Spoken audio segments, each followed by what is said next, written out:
I'm organised. I now know that Oscar is a very good friend of mine because he wouldn't dare put a stranger on after lunch, after the break, last, running late. Thanks, buddy. You'll be pleased to hear I've just taken half the slides out, so this should hopefully be short and hopefully sweet, and don't die there, Kimberly. Charlie, you might need to do mouth to mouth. Touch Media. We do taxis.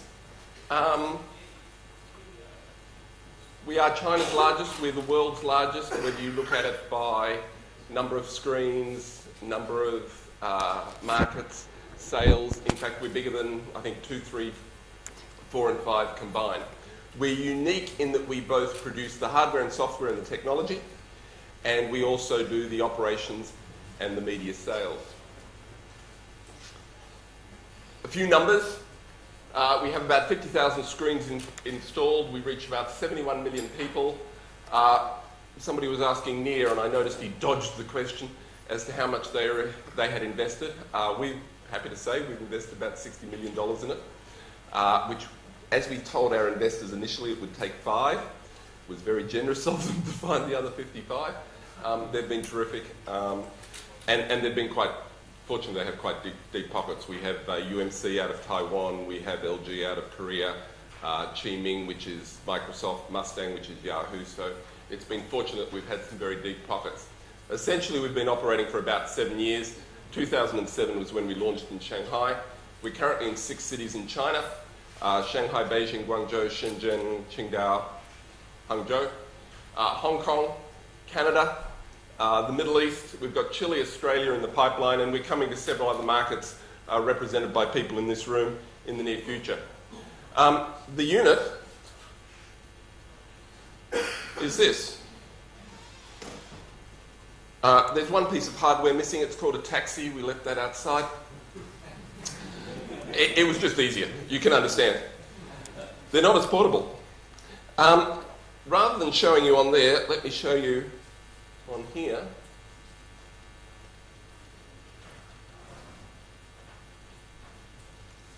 Kunwood, this is where the sound comes on. Ah, there we go, it works. And your Chinese is fluent. Apart from Louisa, whose Chinese is fluent, but apart from that. Whoa, a little bit less. Thank you. So basically there's a video loop, which is about the same size. I can hear myself, good. A video loop which is about the same size as the average, same length as the average taxi ride. So every passenger sees it through roughly once. And then there's interactive programs on the side. The first of those is the one that is most relevant to SMEs. So every month we pick 5 or 6 topics. In this case it happens to be celebrities, foods, apps, entertainment and travel. And if I go into food, this is a Shanghai program, there's different restaurants, there's a theme for the month, there's a description of each restaurant, I know you can all read that, how to contact them, etc., etc. And the same is true for each category. And in that category, it might be whatever we think is appropriate for that month. So we did flower shops for Valentine's Day. We did wine bars, and then just to get the people after they've come out, we did auto repairs. We did restaurants, and then we did slimming centres. Clearly I could have worked harder on the second one. I was going to say, I think Neil mentioned HVAC yesterday, and we all remember what HVAC stands for? Heating. Very good. Charlie listens, not sure about the rest. I was going to make a joke about the fact that we hadn't done HVAC yesterday, and then I was checking last night, and in Canada we do, leading into summer, do an air conditioning one, and going into winter we do a heating one. We also have some larger mainstream advertisers. This is, I'll just show you a couple of these. This is H&M. One of the things that's odd about our medium is the average person looking at a TV ad looks at it for 6 seconds in China. Print ad's about 3 seconds. Outdoor ad's about 1 second. We get about 80 seconds, and as a result, we've learnt to put 5 or 6 or 4 sections in. You've got campaign, dressing room, top 5 podcast. If you go into dressing room, you can pick a model. You can pick a guy or a girl. 99% of women choose the woman. 99% of men choose the woman. You got it. Here is your young lady. I apologise. You can try different clothes on her. You can try different accessories on her. Interestingly, we have just done one for a jewellery store where you can pick a silhouette which is similar to your silhouette. So it might be taller and thinner, it might be larger and fatter, whatever it might be. Now, I know Charlie's got a thing for Hillary Clinton, so if you want to dress her like Hillary Clinton, you can have her dressed like Hillary Clinton. One other I will show you briefly. Hugo Boss in most Western European American markets is a fairly, probably below middle brand. In China, it's probably middle to slightly above. Men's cologne, 50% of it is bought by women, which was just what Kimberly was addressing, and they are completely not brand loyal. They just pick up whatever picture of a hunky guy happens to be going with the cologne in the store. So if you want to do sampling, which was what this campaign was about, then you want males, you want them young, which probably leaves most of us out of this. Not you, Chuck. You want them to buy it themselves, you want them to use it themselves. At this point, you can put in a phone number. Come on, work quickly.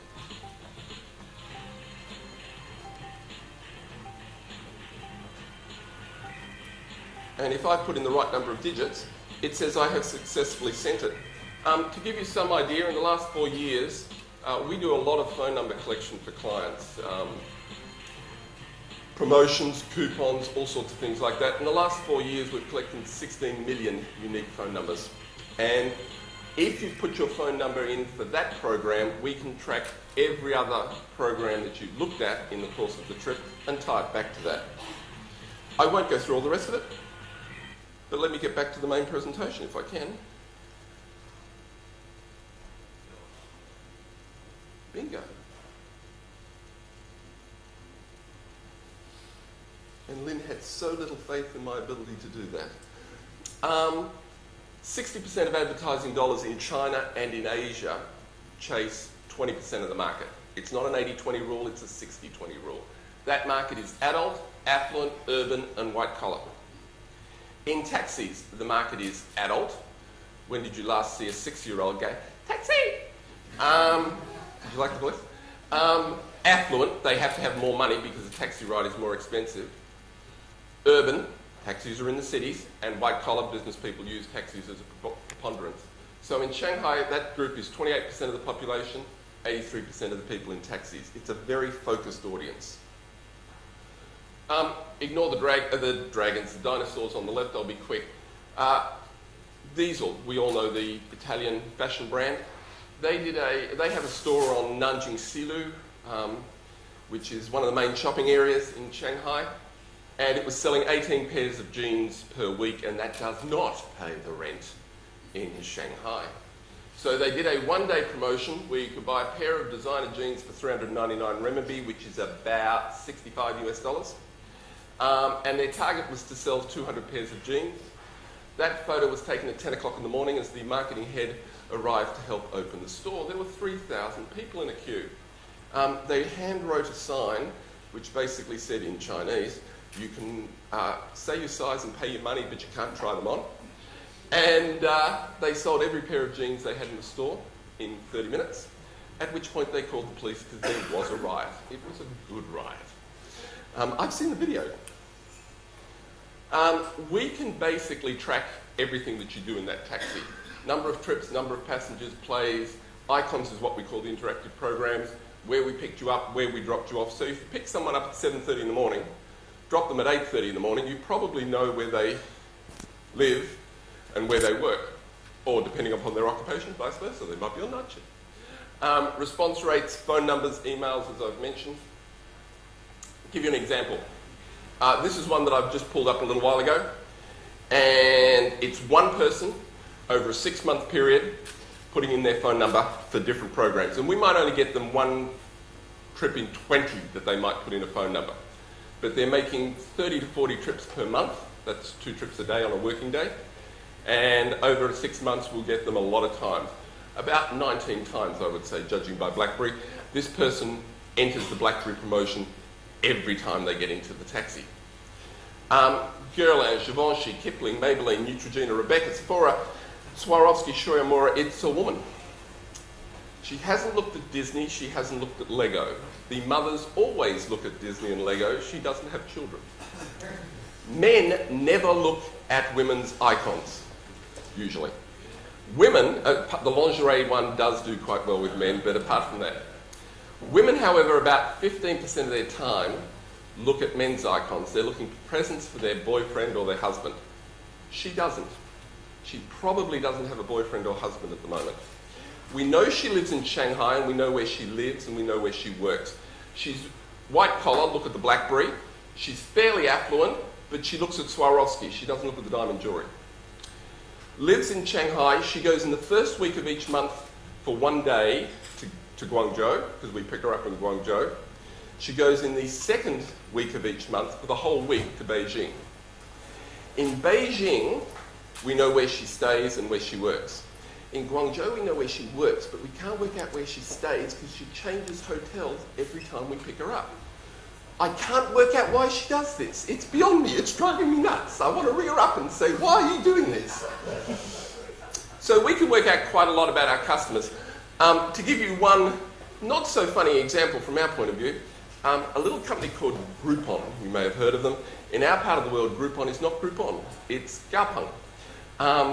Groupon is another company. How's that for confusing? The international Groupon came to us and wanted to do a program with our database. And they said, if you get below 1%, we'll pay you this rate, and if you get above 1%, we'll pay you that rate.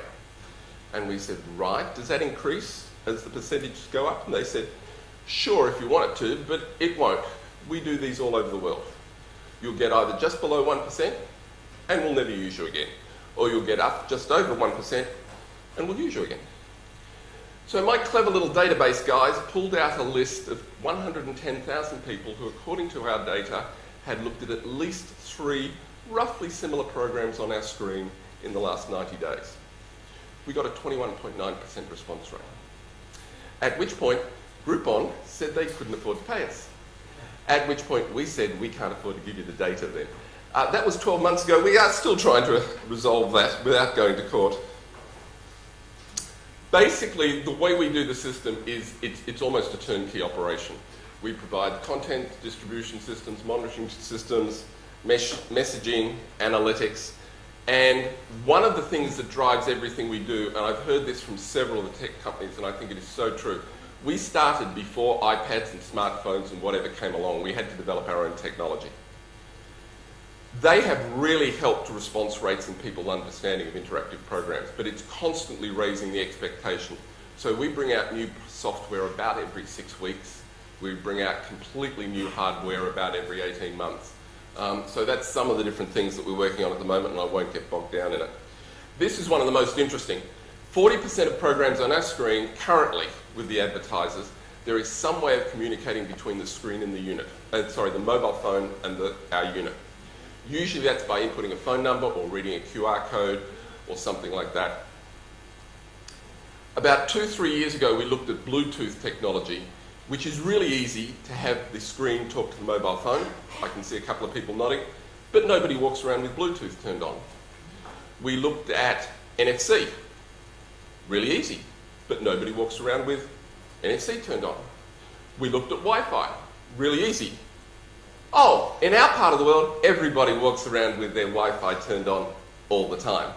I just don't know anybody in Shanghai who turns off their screen at any time. So getting into the car, we can talk to them immediately. So Mr. Sterling with his pumpkin latte, as he gets out of his taxi, we can actually have the Starbucks nearby send him a little message saying, if you were looking at the Starbucks program, there is a special on pumpkin lattes just for you. Or whatever else it might be. So we can do beacon stuff, we can do stuff that relates to what they were seeing on the screen. With that H&M ad, the latest version of the H&M ad, the clothes that they select or the L'Oreal makeup that they select is downloaded automatically to their phone and they just show it when they go into the store. One of the other things we're doing is charges. And this has had huge response from the consumer base. It's very, very popular. Sitting in the taxi for average in Beijing is about 26 minutes. You can half charge your phone. We have about 300 plus clients we call regular clients who come in many, many months in the course of the year. Unilever, I see on the side, they do about 40 campaigns with us a year. Each month, across all of our markets, we have about 300 just in one month, small SME type guys who are doing flowers for Valentine's Day or air conditioning at the start of summer or whatever it might be. We also have quite a number of partners. These happen to be the media partners. What's an example? Elle. Let's do Elle as an example. Elle has a wonderful website. They get about 200,000 people going to it in Hong Kong. And if they sell to their client that they can also put their video on our screen, instead of getting 200,000 visitors, they will get about 5 million people seeing it on our screen. So we sell the client to them, we split the revenues 50-50, away we go. In Hong Kong, that's worth about $100,000 to them a year. In China, it's worth about $1 million to them a year. Which raises the first reason that I was happy to come and talk to you guys today. As we open in some of your markets, and we've got 3 or 4 of them in the pipeline, come and talk to us. We'd love to partner with you. We do a lot of partnerships with China Unicom, China Mobile, China Telecom up in China. We'd love to talk to you with your different assets that we described earlier today. The second reason is that in a couple of cases, people from within this organisation have actually approached us about doing the business in their market. Because of the terms under which our investors raise, the covenants under which they raise their funding, we're not allowed to actually operate the business outside of China. So we're very happy to sell equipment or whatever else to you. Let me finish off with a couple of quick case studies. We hate doing a whole lot of creative work. So one of our favourite tricks is what we call RSS feeds. So this is Hong Kong and the weather forecast. We have a direct connection, online connection with the Weather Bureau. They feed us the data. We have pre-programmed into our system a whole lot of weather looks for the background of Hong Kong and dressing for the girls, everything from bikinis to warm winter things. And as the data comes through, it changes on about 3 or 4 times a day basis. Works very well with weather, with movies, with entertainment. Time-based advertising works very well for us. So McDonald's has an ad in Beijing, which is, it's the same ad all day, but in the morning, breakfast products are more prominent. In the afternoon, dinner products. Late at night, in the markets where we have delivery products are more common. Location-based works pretty well. QR codes I've mentioned. We've done a lot of applications where you demonstrate the product on the screen. One of the most popular, which has been done by most of the phone companies, is you actually do a task. It's as if the phone was in your hand and you operate the phone on the screen as if it was in your hand. Bankel, which is one of the big Chinese online retailers, did a program where you could download an e-coupon. In 1 month, 170,000 people downloaded and redeemed the e-coupon. We can get wonderful numbers in China really easily. We have a lot of people. Last one, on a slightly more serious note, about 6 or 8 years ago, the Red Cross in China did a few naughty things with needles and reusing them and gave people AIDS. And as a result, blood donations went through the floor. And blood obviously saves lives. My chairman, who is the gentleman with the hat on the right-hand side, is one of the great philanthropists I think I have ever met. He will literally give his last dollar away to somebody who needs it. We do about 30% of the material on our screen is charity, which I think is ridiculously high when I'm trying to make my financial numbers, but he's that sort of guy. He started a program where on the screen there was an educational campaign about donating blood, and you could actually make an appointment on the screen to go in and give blood. That number's a couple of months out of date. It's now up to 120,000 people have donated blood. And the head of the blood bank tells me that that has saved somewhere between 20 and 25,000 lives. So if we achieve nothing else, we've at least achieved that. Thanks for your time.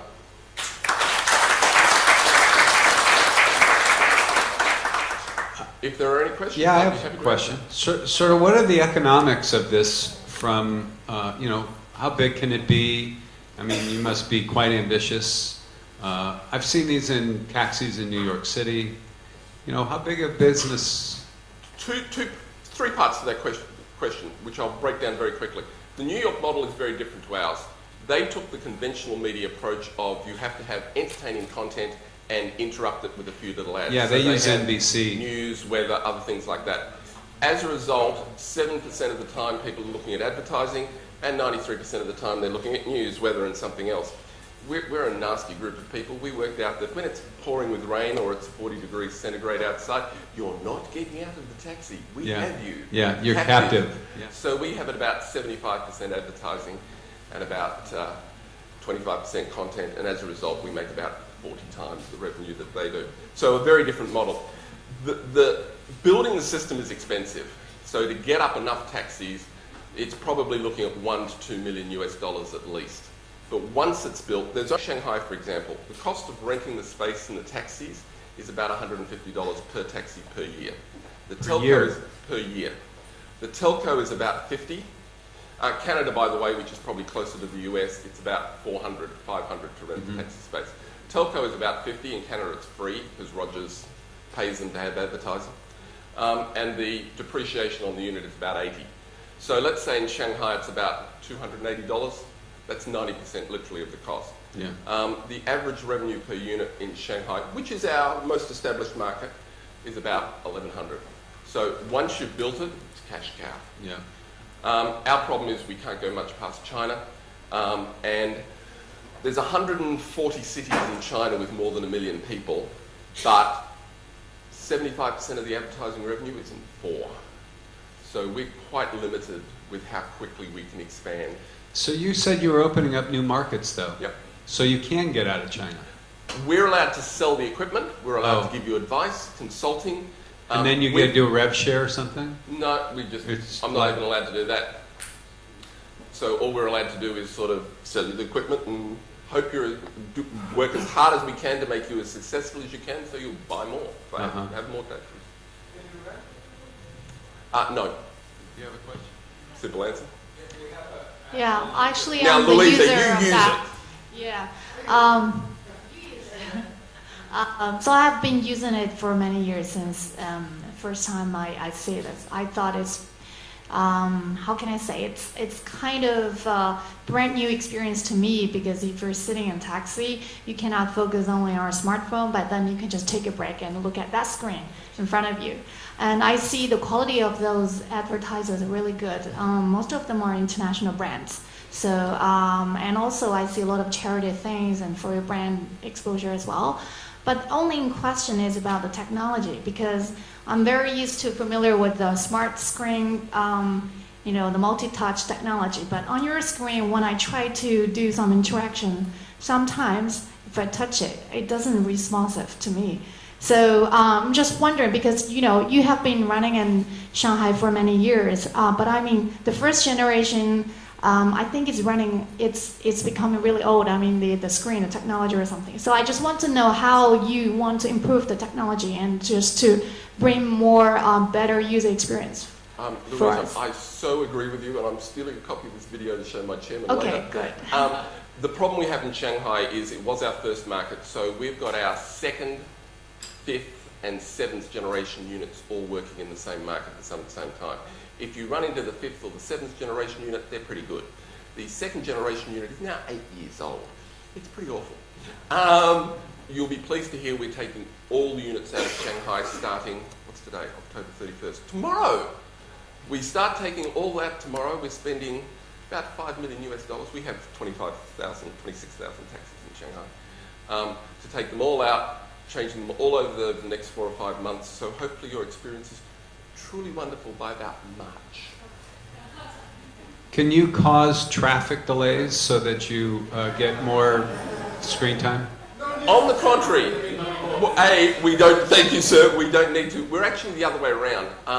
In Beijing, they worked out that if they can track the taxis, they can track the traffic patterns. Now, to give you an idea, Beijing as one city has more taxis than all of Canada and the United States combined. We do taxis in large numbers here. So what the government has done is they've installed a tracking system using our system as a platform and giving us the exclusivity in the process. And the Chinese government's a wonderful group of people as far as I'm concerned. And so they actually use our system to track the traffic patterns. And it is amazing. You can watch sort of all the taxis go in the morning, all the taxis go out at night. It's hysterical. Sir? Rash, you want to... China, Hong Kong, 3 cities in Canada. We've got 3 Southeast Asian, sorry for the lisp, 3 Southeast Asian markets that we're opening in about the next 4 or 5 months. I'm not allowed to say because I've got confidentiality agreements on the 3 markets, but 3. I'm hoping for 4 in about a week's time. Australia is confirmed, Chile is confirmed, but the rest we would, whichever market you're in, we would love to talk to you. Sir? Technically, how do you get the media into the UI? How often do you do that? How would you like to get it into the UI? You can use an SD card, you can use 3G, you can use GPRS, you can use Wi-Fi, whichever way you...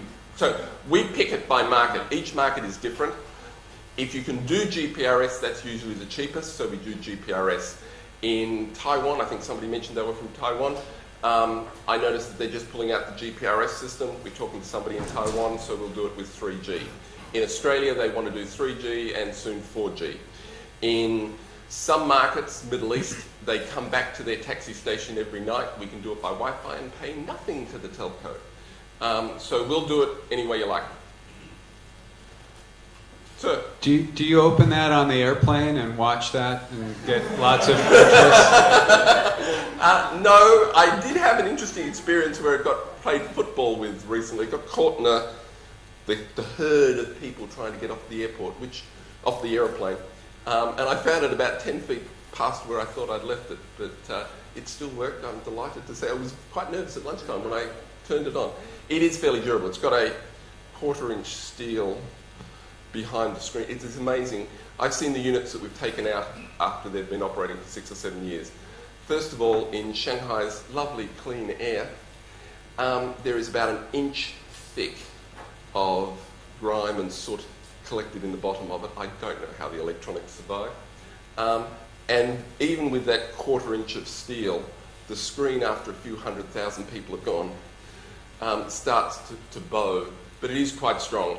With our salespeople, they always ask that when we're inducting new salespeople, at which point I have units that are not in this box in our office. I pick one up, I put it on the floor, and I stand on it, and I'm not a small boy. It is fairly indestructible. It needs to be. People, particularly in Canada, for some reason, they really work hard to try and attack it.